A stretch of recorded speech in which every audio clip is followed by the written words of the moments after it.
Who are you really? अगर मैं तुमसे अभी एक सिंपल क्वेश्चन पूछूं, तुम कौन हो, तो शायद तुम अपना नाम बताओगे, अपना काम बताओगे, अपनी डिग्री, अपना स्टेटस, अपना रोल।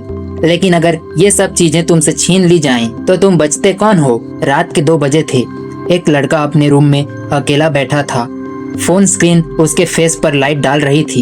एक और रील, एक और मोटिवेशनल वीडियो, एक और सक्सेसफुल इंसान, और हर वीडियो के बाद उसके अंदर एक स्ट्रेंज एम्प्टीनेस और बढ़ रही थी। उसने फोन साइड में रखा, सीलिंग को देखा और धीरे से बोला, मुझे समझ ही नहीं आ रहा मैं एक्चुअली हूँ कौन। उस मोमेंट में उसे रियलाइज हुआ, सबसे डेंजरस थिंग फेलियर नहीं होती, सबसे डेंजरस थिंग होती है खुद को लूज कर देना। और वहीं से स्टार्ट हुई खुद को ढूंढने की journey. Chapter 1, the child you left behind. बचपन में तुम ओरिजिनल थे। तुम हंसते थे बिना रीजन के, गाते थे बिना फियर के, डांस करते थे बिना शेम के। तुम्हें फर्क नहीं पड़ता था लोग क्या सोचेंगे, क्योंकि उस वक्त तुम नेचुरली एग्जिस्ट कर रहे थे। फिर दुनिया ने तुम्हें शेप करना स्टार्ट किया। शांत रहो, ज्यादा इमोशनल मत बनो, लोग क्या कहेंगे, परफेक्ट बनो। और धीरे धीरे तुमने अपने नेचुरल सेल्फ को हाइड करना स्टार्ट कर दिया। जो बच्चा फियरलेस था वो ओवर थिंकर बन गया। जो लाउडली एक्सप्रेस करता था वो अप्रूवल सीकर बन गया। और एक दिन तुमने नोटिस भी नहीं किया, तुम ओरिजिनल रहना भूल गए। Chapter 2, the comparison prison. Social media ने कंपैरिजन को नॉर्मल बना दिया। अब तुम अपनी लाइफ नहीं जीते, तुम दूसरों की लाइफ्स ऑब्जर्व करते हो। किसी का बॉडी बेटर, किसी का कॉन्फिडेंस बेटर, किसी का लाइफस्टाइल बेटर, और धीरे धीरे तुम्हारा ब्रेन बिलीव करना स्टार्ट करता है, मैं इनफ नहीं हूँ। वो लड़का भी हर दिन कंपैरिजन कंज्यूम कर रहा था। सुबह कंपैरिजन, रात कंपैरिजन।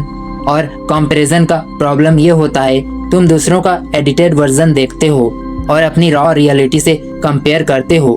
फिर तुम खुद को नेचुरली रिजेक्ट करना स्टार्ट कर देते हो। खुद को पाना इम्पॉसिबल है जब तुम हर वक्त किसी और बनने की कोशिश कर रहे हो। Chapter 3, the mask you wear. हर इंसान के पास एक मास्क होता है, एक वर्जन जो दुनिया को दिखाया जाता है। वो लड़का भी डिफरेंट लोगों के सामने डिफरेंट पर्सनालिटी यूज करता था। फ्रेंड्स के सामने फनी, फैमिली के सामने ओबीडियंट, ऑनलाइन कॉन्फिडेंट, लेकिन अंदर से कंफ्यूज्ड, क्योंकि फेक पर्सनालिटी मेंटेन करना एग्जॉस्टिंग होता है। तुम कॉन्स्टेंटली कैलकुलेट करते रहते हो, क्या बोलूं, कैसा बिहेव करूं, क्या लोग मुझे एक्सेप्ट करेंगे। और एक पॉइंट के बाद तुम एक्टिंग इतनी ज्यादा करते हो कि असली फेस याद ही नहीं रहता। Chapter 4, silence changes everything. एक रात उसने फोन ऑफ कर दिया। No music, no reels, no distractions, बस साइलेंस। पहले अनकंफर्टेबल लगा, फिर थॉट्स आने लगे, फियर, रिग्रेट, लोनलीनेस। और तब उसने रियलाइज किया, हम साइलेंस से इसलिए डरते हैं क्योंकि साइलेंस ट्रुथ रिवील करता है। डिस्ट्रैक्शंस तुम्हें दुनिया से कनेक्ट करते हैं, लेकिन साइलेंस तुम्हें खुद से कनेक्ट करता है। उस रात पहली बार वो खुद से भागना बंद कर रहा था। Chapter 5, the need for approval. उसने नोटिस किया उसका मूड लोगों के बिहेवियर पर डिपेंड करता था। अगर प्रेस मिला, हैप्पी, अगर इग्नोर हुआ, इनसिक्योर। मतलब कंट्रोल उसके पास था ही नहीं। उसकी आइडेंटिटी दूसरों के ओपिनियंस पर बिल्ड हो चुकी थी। और यही अप्रूवल एडिक्शन होता है। तुम अपनी रियलिटी नहीं जीते, तुम लोगों की एक्सपेक्टेशंस परफॉर्म करते हो। फिर एक दिन तुम इतना परफॉर्म करते हो कि खुद को फील करना बंद कर देते हो। रियल फ्रीडम तब स्टार्ट होती है जब तुम अप्रूवल से ज्यादा ट्रूथ को इम्पोर्टेंस देना स्टार्ट करते हो। Chapter 6, the voice inside you. हर इंसान के अंदर एक साइलेंट वॉइस होती है, लेकिन प्रॉब्लम यही है, दुनिया का नॉइज इतना लाउड होता है कि वो वॉइस सुनाई ही नहीं देती। वो लड़का पहली बार खुद से क्वेश्चंस पूछने लगा, मुझे एक्चुअली क्या पसंद है, मैं किस चीज में अलाइव फील करता हूँ, मैं किस चीज से इमोशनली ड्रेन हो जाता हूँ। और धीरे धीरे उसे आंसर्स मिलने लगे, नॉट इंस्टेंटली बट स्लोली, क्योंकि सेल्फ डिस्कवरी एक सडन इवेंट नहीं होता, वो एक प्रोसेस होता है। Chapter 7, the fear of being different. Most लोग खुद को इसलिए नहीं ढूंढ पाते क्योंकि उन्हें अलग दिखने का डर होता है। अगर तुम डिफरेंट सोचोगे, जज होगे। अगर डिफरेंट चूज करोगे, क्रिटिसाइज होगे। तो लोग सेफ लाइफ चूज कर लेते हैं, blend in, fit in, stay normal. लेकिन नॉर्मल लाइफ अक्सर नम लाइफ बन जाती है। Inside excitement zero, soul slowly dead. खुद को पाने के लिए करेज चाहिए। Courage to disappoint people, courage to walk alone, courage to say ये मैं हूँ। Chapter 8 breaking the fake identity. एक पॉइंट आता है जहाँ फेक आइडेंटिटी क्रैक होना स्टार्ट होती है।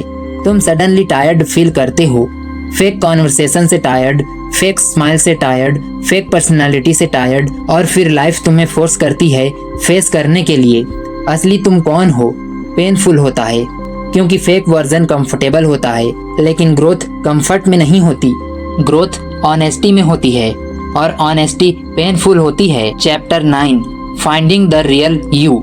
एक दिन उसने रियलाइज किया खुद को पाना कोई मैजिकल मोमेंट नहीं है, it's a process. Her honest decision, her boundary, her moment जब तुम फेक एक्ट करना स्टॉप करते हो, वही तुम्हें रियल सेल्फ के क्लोजर ले जाता है। रियल तुम परफेक्ट नहीं होगे, कभी कंफ्यूज्ड होगे, कभी इमोशनल होगे, कभी वीक भी होगे, लेकिन एट लास्ट रियल होगे। और रियल इंसान के अंदर एक डिफरेंट पीस होती है, उसे कॉन्स्टेंटली प्रूव नहीं करना पड़ता। Chapter 10 the final truth. आखिर में उसने एक इम्पोर्टेंट चीज समझी। फाइंडिंग योरसेल्फ का मतलब न्यू पर्सन बनना नहीं होता, मतलब होता है उन सब लेयर्स को रिमूव करना जो दुनिया ने तुम्हारे ऊपर चिपका दी थी। Fear, comparison, approval addiction, fake identity. और जब ये सब धीरे धीरे हटने लगता है, तब असली तुम सामने आता है, काम, क्लियर, रियल। तो अगर तुम अभी लॉस्ट फील कर रहे हो, शायद तुम ब्रोकन नहीं हो, शायद तुम बस पहली बार ऑनेस्टली खुद को ढूंढना स्टार्ट कर रहे हो।